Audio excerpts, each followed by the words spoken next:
Malika, Rosali, and her daughters came to Canada as refugees from Afghanistan more than 7 years ago. They arrived to Toronto, Canada's largest city and leading destination of immigrants, and its large Afghan diaspora, escaping their home country where women have very little to no freedom in terms of civil liberties.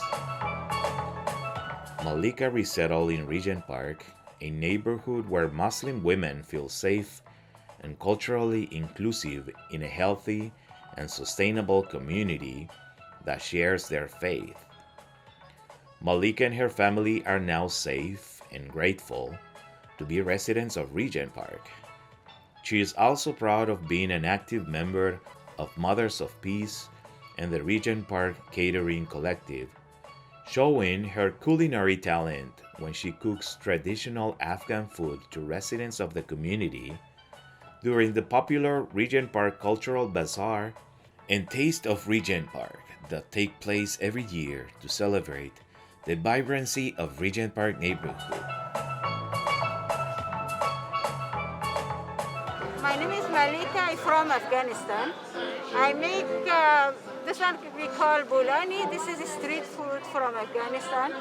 I do catering in Regent Park Catering Collective around 6 years, and now I'm working with Chef Fred Victor. Today I try to make here to people see. Always I make at home and bring here to sell. People really love this one. So when I make, they enjoying the bulani. When I do catering, and I'm making food every week, different food. When I sell the food, I try to help in the family and back home. Because right now, you know, Afghanistan, the problems, situation is very like a upside down. No work there. Even the people, they have money. Like a war is no work. It's very, very, very hard right now. That's why sometimes I make all the time. This is like before I do, but still during this time, I want to help some family to selling food. This is very helpful. Malika is concerned with the ongoing unrest in Afghanistan after the Taliban regained control of most of the country after the withdrawal of US and Canadian military troops.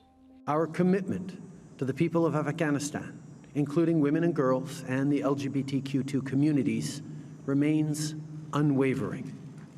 And we will honor the sacrifices of Canadians, our armed forces, diplomats, journalists, and civil society have made over the past years. Thousands of people are desperate to leave the country because they fear retaliation from the Taliban for having worked with Canadian troops and civilians. However, the Canadian government committed to resettling 40,000 Afghan refugees since September 2021, and Toronto will be a leading destination of the new Afghan arrivals. To date, almost 6,500 Afghan nationals have arrived. This, of course, is not the first time Canada has welcomed a large number of refugees. Between 2015 and 2018, for example, 58,650 Syrian refugees were resettled across the country. Theo Nazary is also an Afghan refugee and dear member of the Regent Park community, who came to Toronto more than 20 years ago. Theo is a graduate of McMaster, Ryerson, and University of Toronto with a professional certificate in project management. He is an active board member of Regent Park Focus and works as a strategic planner for Toronto Council Fire Native Cultural Center. RPTV interviewed Theo to know about his experiences regarding his resettlement process, finding community in a new country, and his personal opinion about the ongoing situation in Afghanistan. So So I moved here with my family in, the actual date is August 27th, 1997. So I've been here for more than 20 years now. Canada is a beautiful country. We had no issues. We had one of my aunts already lived here in Hamilton, so we stayed. As soon as we arrived at Pearson, we went to Hamilton that day and we spent a month there. And I think as soon as we landed, my whole family recognized that this is home now, right? There's no plans to go back to Afghanistan. It's not a safe place for anybody to return anytime soon. So it's been a good experience. Like throughout this process, I work at Toronto Council Fire Native Cultural Center now, and you know, part of growing up and maturing has been to learn about the history of this land. And so you know, we have to acknowledge the indigenous people in this country for allowing everyone, including Afghans and everyone, to live here, and also the Canadian government for assisting, you know, people all around the world to be able to settle here and call this place home. And everybody, you know, everybody comes to Canada for a reason, right? Nobody who is satisfied will leave their country. They're sort of forced to leave, and for a lot of people, it's war or persecution. A number of different reasons, right? Like in Afghanistan, like there is no LGBTQ community. You can't be LGBTQ or two-spirited in Afghanistan, or you will get killed. So, you know, those are the people that need to get out, that need to come to an understanding, pluralistic society like Canada. And I think all of that goes back to the indigenous people that welcomed the Europeans and are now welcoming everyone else to this beautiful land. We call this at Council Fire, this area, Turtle Island, right? It's the whole North America. And in terms of finding community, it's all about where you live, right? Like I said, I've lived in these kinds of areas, region St. Jamestown. There's a vibrant, diverse community here. You know, it's not difficult to find people from your culture, from your background, whether you're Muslim or from the Middle East. You know, there's a lot of Somalis, Ethiopians, so it's not difficult to find people from your own culture here. I moved around quite a bit, you know, across the GTA, and you know, we usually always had relatives and family friends and you know, other friends as well that we were able to connect with that were Afghan or Irani, right? It's a diverse city. You know, it's one of the most diverse cities in the whole world. So you can find people from, you know, from any culture here. There's a pretty significant Afghan population here in Toronto. I think it's anywhere between 70 to 100 to 150,000 Afghans are here in the city, and they're spread out all across the GTA. I'll give you a little bit of a historical breakdown, and what happened is it kind of started in the 70s. So in 1979, the USSR at that time declared war on Afghanistan, and it wasn't anything to do with Afghanistan, though it was part of the Cold War. They were trying to take control over geopolitical positions around the world. Afghanistan being its neighbor, right? We have a shared border with Russia, or USSR at that time. They thought it was a good idea to take over the country, and then the United States, at the same time, they were, you know, indirectly involved in Vietnam, and they started supporting the insurgents, and you know, they're called the Mujahideen, right? They started supporting different groups, and they started supporting the Tajiks. There was a guy named Hamacha Masood, we call him. He was a fighter. He was part of the Northern Alliance, and so the U.S. supported these militias, and they were able to prevent USSR from taking over. And you know, USSR lost that war. They retreated in 1989, right? That's when the whole Soviet Union collapsed. That's when the Berlin Wall also came down. And so from 1989 to 1995 is when you had a civil war within Afghanistan. All these different ethnic tribes and warlords tried to take control after the USSR left. So there was a vacuum, a civil war, and that's when the Mujahideen, which were basically soldiers from all over the Middle East. They were from Pakistan, from Saudi Arabia, from Yemen, from Iraq, from all over, right? They all came to Afghanistan to fight a holy war, jihad, right, against the USSR. And they became radicalized, right? Some of them joined Al-Qaeda, as you may know, right? Some of them joined whoever, and they formed the Taliban. And so from there, they got power. They took over Kabul and took over the government. And from 1994-95 is when they got in power until 2001 with the September 11 attacks. They had 6 years of the worst imaginable dictator, extremist, fundamentalist power within Afghanistan, right? The women weren't allowed to be just walking around on their own. They had to be accompanied by a man, right? There was no music, there was no art, there was nothing, right? Nobody could express themselves. It was only done through religion, right? And it was an extreme version of Islam that frankly nobody really believes in except a very small minority group of people in the world.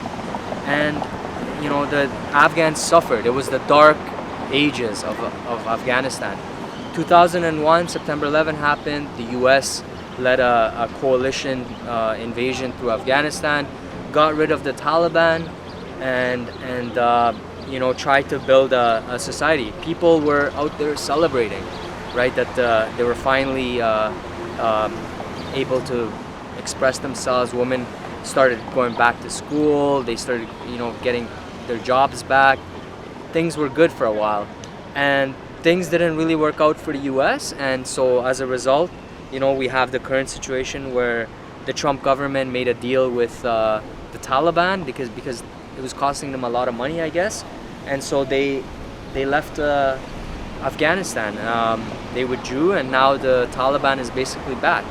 And so we're back. I think most people would agree with me in the dark period of Afghanistan again. Like, you know, if you hear about the things that are happening now, is unimaginable, right? There's like the worst humanitarian situation ever unfolding right in Afghanistan. Like, just remember, there was videos of that one Afghani soccer player that was hanging on to the wheel of the US plane taking off. People, like, that just should illustrate to people how bad the Taliban is, right? And everybody knows this. It's just unfortunate that you know, they're in power, and the US had to withdraw. The Canadian government, I think, you know, they led an effort to get as many Afghans that worked with them out of the country. They were obviously dependent on the US because the US was running the Hamid Karzai International Airport, the airport inside Kabul. So they worked with the US to get as many Afghanis and as many Afghans that helped them in their cause to get out. And I think it wasn't as well planned, because I know there's Afghans still stuck there that helped the US. We actually have family members, my mom's cousin who is still stuck in Afghanistan, and he was an interpreter, a translator for the US government, and also helped the Canadians as well. So there's people still stuck there, like, that are suffering, and the worst part for those people is a lot of the Taliban and the people that are in government now, the extremists, they know those people helped the international forces, so their lives are at risk. So the situation's dire. It's pretty bad. At the same time, the Canadian government announced a resettlement effort of 20,000 Afghanis to come to Canada, and we'll see what happens there, right? We'll see how that unfolds. Like, We did that with the Syrian people, right? When the Syrian war broke out. And hopefully we can bring some Afghans to Canada because there's a huge Afghan population here that can assist with their resettlement, that can help those people when they arrive here.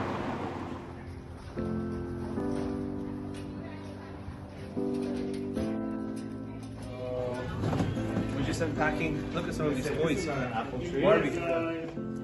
Regent Park police officers Mustafa Popalzai and Farzad Ghotbi from 51 Division started Project Hope, an initiative to collect household items, toys, clothing, school supplies, and hygiene products to help the new generation of Afghan refugees coming to the GTA as a response to the Canadian government commitment to resettling 40,000 Afghan nationals.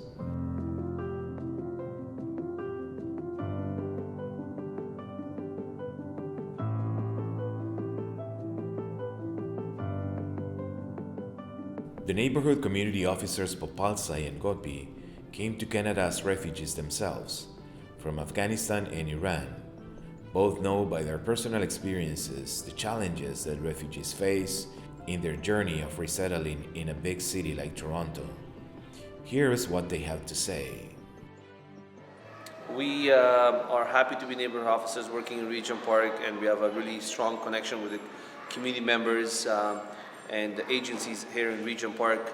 Back in August of 2021, when things were falling apart in Afghanistan rather quickly, and the fear among the people living in Afghanistan was really high, most countries, including Canada, they stepped up and agreed to host these Afghan refugees who were going through tremendously difficult time, to host them in Canada and welcome them to Canada. And that's when myself and my partner thought of maybe we should do something for these new refugees that are coming in, because they really needed the most help and assistance. And myself, being of Afghan origin, I was born and raised in Kabul, Afghanistan. I spent the next 12 years in Pakistan, in the neighboring area with Afghanistan, which has really close ties with the culture and the people of Afghanistan. So I spent a large chunk of my life, about 14 years of my life, in that part of the world. And when I came here in 2000, in the year 2000 actually rather, in the month of October, I was one of those refugees that you guys or the media and the people here in Canada saw landing from the planes coming from Afghanistan. I was one of those kids, I was one of those youth. And I went through all those difficulties and hardships and the culture shock and learning a new language and going to school and just those basic day-to-day things that we take for granted today, but are big challenges for someone who's coming from across the world. And some of these people that came from Afghanistan to Canada, they came from the villages and the mountain areas where they weren't even living in the cities before. So for them it was a huge cultural shock. Some of them even left their children behind and they couldn't even bring their entire families. So there was no question that we needed to pay some attention to these new Afghan refugees and we needed to do something to help them. Unfortunately, we wish we could have done a lot more, but in our capacity as police officers, we were really glad that our station, 51 Division, and the senior command and the bosses were really supportive. They did not say no to us. They actually encouraged us and allowed us to take some time off from the community here in Regent Park and assist these Afghan refugees. Why? I think this is really important to answer, because those refugees will be housed in the greater GTA and in Toronto community housings in neighborhoods like Regent Park. We will see those Afghan refugees coming to Regent Park. So for us, for myself and my partner Farzad, it was very, very important to make sure we build a good, strong connection with these Afghan refugees and clarify some misconceptions about policing and police in Canada. Since policing is tremendously different than what it was for them back in Afghanistan, and we wanted to be there for them, introduce ourselves, and kind of give a little introduction about policing and how it's done in Toronto, and make sure that they feel welcomed and make sure that they're not fearful of police or the law anymore, but rather they feel they're being protected by police and the law, because that's exactly our job. We protect people, we preserve life. Our job is to help people, and nobody should be fearful of police.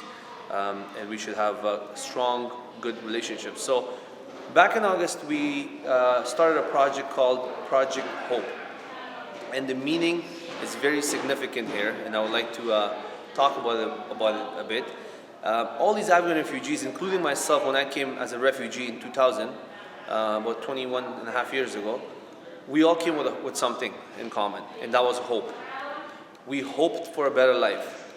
We knew that what we were leaving behind is obviously difficult. Most people left their families, their children, their spouses, and it was at the end of the day, they still were raised there. They still had strong cultural and religious or ties to the community and the people there. So leaving your home, so-called home, regardless of how hard it is or how bad the situation is, it's not easy. And coming to a foreign land like Canada, they knew that life should be better for them, but there was no guarantees. They really did not know since they weren't here before. So one thing they had was hope. They were hoping for a better life. And I'm glad to say that we were able to begin this project, and we started attending those areas, those hotels that these Afghan refugees were landing in. And what we did there was, first few visits, we just canvassed, we just talked to people. And the scenes it really got me emotional. It got my partner emotional. Seeing these kids, just running around on the streets, and they really had nothing to wear in terms of clothing. They all came with one piece of clothing due to difficulties and hardships. They were not allowed to bring backpacks or luggages, as you're all aware of. They came in military planes where they were not allowing any clothing for them. So it was quite a bit of individuals living in those hotels with no clothing. So we launched a project. We launched a drive. We launched a clothing drive. We launched a toy drive for the kids. There was a large number of youth and kids, and they were stuck in isolation because of COVID rules. They had nowhere to go, nothing to play with.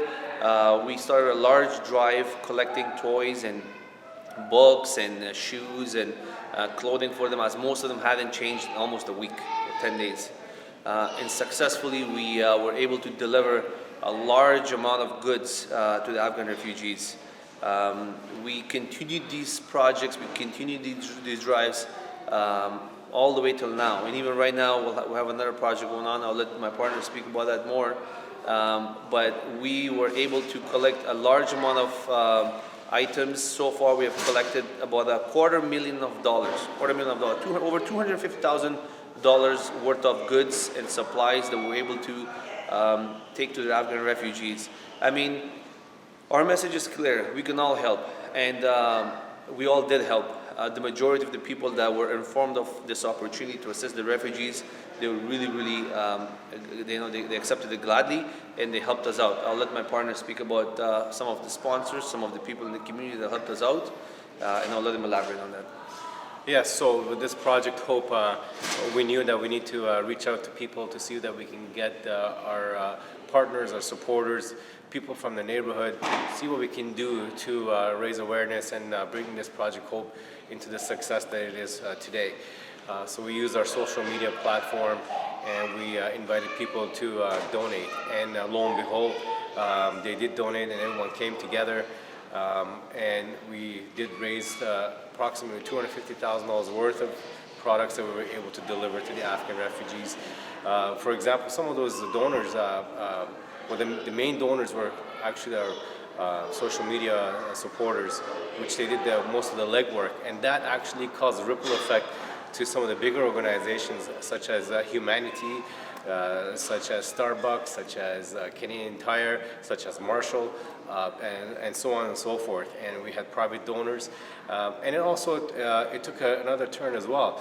We were the only two officers in the entire city of Toronto who had started this, and unbeknownst to us, other officers also got interested, and officers from our station, officers from 31 Division, 33 Division, 42 Division, 53 Division, especially 53 Division, they all started to help out. So it became a unified project that really reached out to the hearts of the people that we really wanted to reach out to.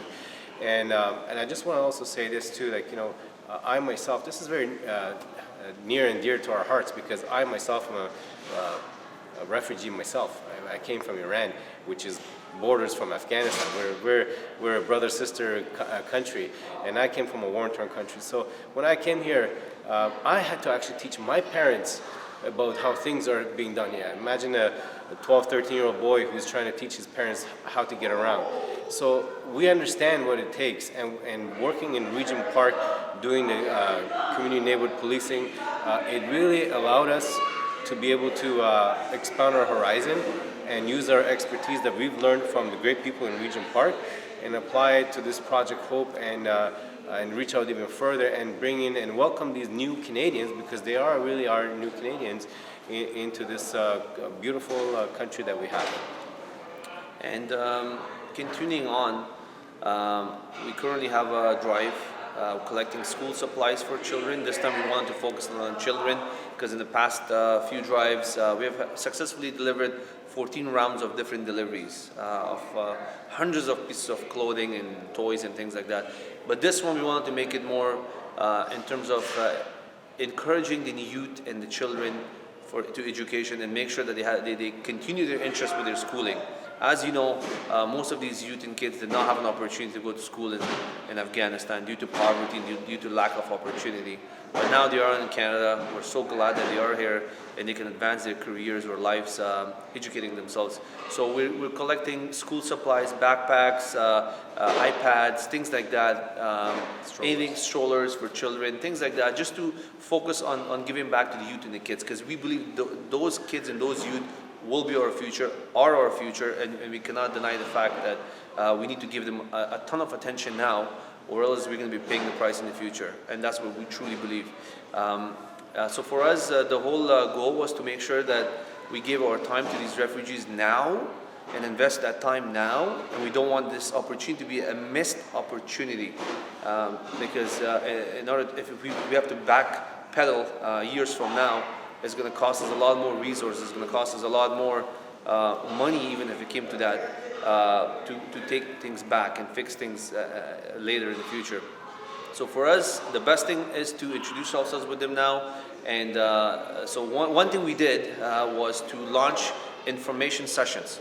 So currently, actually, even before coming to this interview with you right now, we completed an information session. So what we, me and my partner Farzad, are doing, since we speak the native languages of Afghanistan, we give them information sessions in their own languages, which is Dari, Farsi, and Pashto. So we're providing them information sessions. The duration is for 2 hours. We talk about good things to know, things they should be aware of, things such as assault, domestic assault, sexual assault, harassment, threatening, how to deal with your children, CAS, Children's Aid Society, just basic regular legal things that it's kind of good to know, right?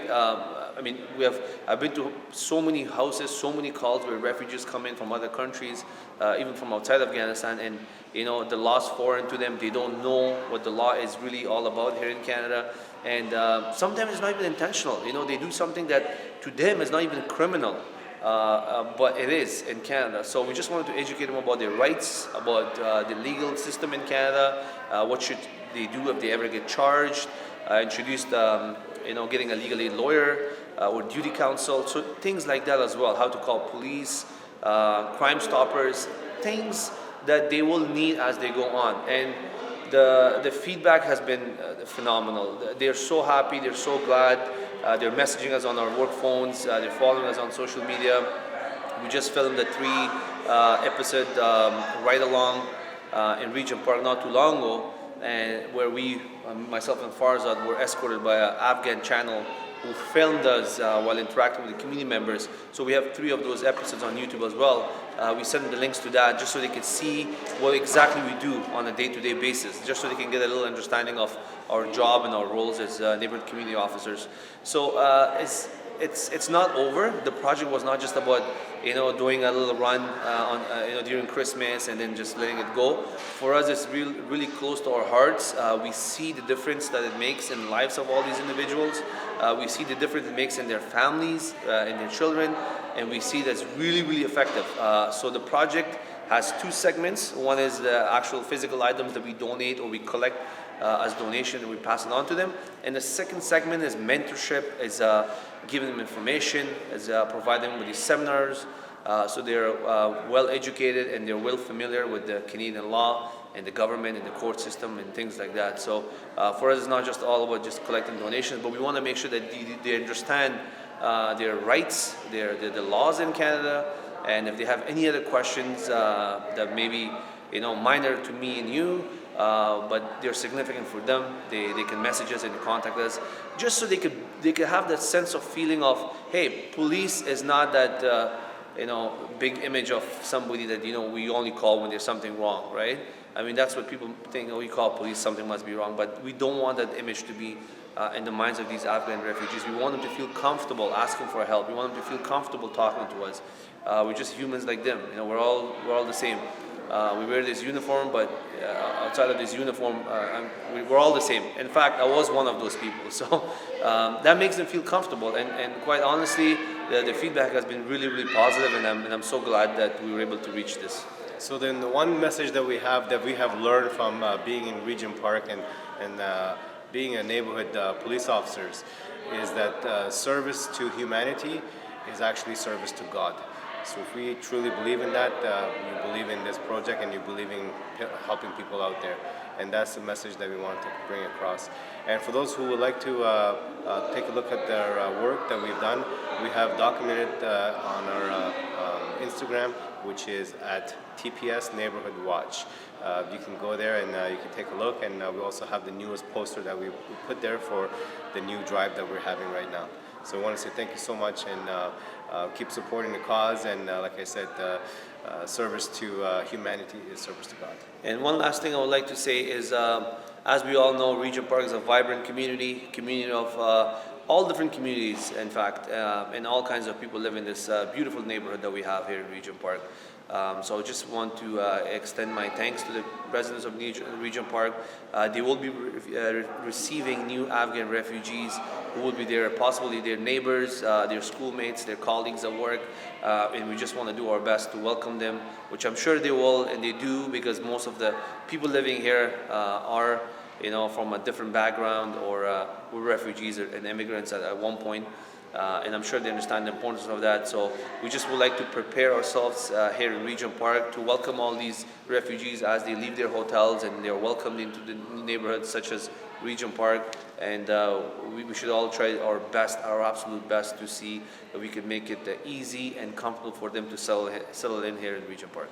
Regent Park, to me and to a lot of people in this neighborhood, is the best neighborhood in the entire city. Why is that? Is because we're multicultural. We come from different backgrounds, and we come together and work together, and we cherish together, and we celebrate together. There hasn't been another neighborhood that I've been a part of where people are engaged in community neighborhoods, where we're doing barbecues, where we're actually having Christmas toy drives, where we're having boot drives for providing shoes, clothing, have the most amount of programs for youth and children, and also programs for the new immigrants that come here. We have programs for mothers to be a part of. There are just so many resources that's here. And as well, we have one of the best community neighborhood policing program, I believe, in the city of Toronto. We pioneered here, and we've grown it here, and it's one of the biggest programs. And the reason for that is because we have the partnership that we have with the residents of Regent Park, and they've opened their arms for us to work with them. So we work as one community, and for those newcomers that are coming, we welcome them, and we welcome them with open arms, and they have so much to look at that we may have trouble even showing them everything. So that's why I believe Regent Park is the best neighborhood in the city, regardless of what you may out here. There's always going to be good and bad in everything, obviously, but for the majority, Regent Park, the 99% that are living here are the greatest citizens of Canada. My message to the new Afghan refugees, or any immigrant or refugee that lands in Canada, or especially comes to Regent Park, is take advantage of the opportunities you have. Now you're in a land where it's a land of opportunities, literally. You could follow your education, you could follow sports, you could follow your passion, whether it's arts, craft, whatever it is. the opportunity is finally here. Take advantage of it, educate yourself, follow the legal system, stay out of trouble, obviously. That's what we have to say as police officers. And just, sink it in. I mean, in my opinion, Canada is the best country in the world. It may not be perfect, but it's definitely one of the best countries in the world, with no questions asked. And when you're coming to Canada, you have all these rights and privileges, so take advantage of them, use them in a positive way. Now, saying this, you will definitely have difficulties and hardships and problems along the way, which I know because I went through it. You will definitely have it. So in that situation, I will ask you to be patient. Just be patient. It's not going to last long. As the harder you work, the longer you stay, the more you're out there in your community and living your day-to-day life, all those problems and obstacles will slowly fade away. However, just make sure that you're prepared, that you take advantage of the opportunities and don't miss out on anything, because here you can literally do anything you want. It's all in your mind. You have to think big, you have to work hard, and you have to pursue your dreams, because you can make your dreams come true. Don't let anybody bring you down. Don't let anybody tell you that you can't do it because you belong to this part, or you're from this culture, or your skin is that color or this color. These things mean nothing. You need to believe in yourself, you need to be positive, you need to work hard, and I can guarantee you and I can assure you that the results will be out there to speak for themselves. So keep it up, and welcome to Canada. Millions of Afghans are in urgent need of help, and Canadians have an important role to play in responding to this deepening crisis. But in the shadow of the pandemic and other issues creeping our attention, we risk doing too little, too late.